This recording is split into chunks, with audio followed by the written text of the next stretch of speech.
Ciao ragazzi, buongiorno. Vi faccio vedere oggi come stendo la mia pizza. Come vedete, per stendere la pizza bisogna bagnarsi un po' le mani con l'acqua e poi dolcemente partire dal centro, delicatamente,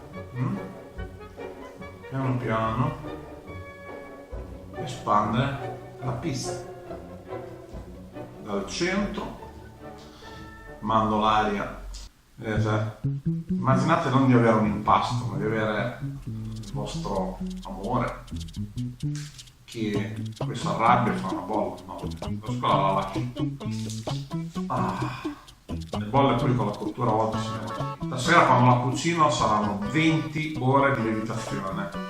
Ho usato delle farine, un misto di farine particolari. Poi vedete, io alzo anche un po' così, cerco di dargli la forma un po' rettangolare. Qua bisogna essere delicati.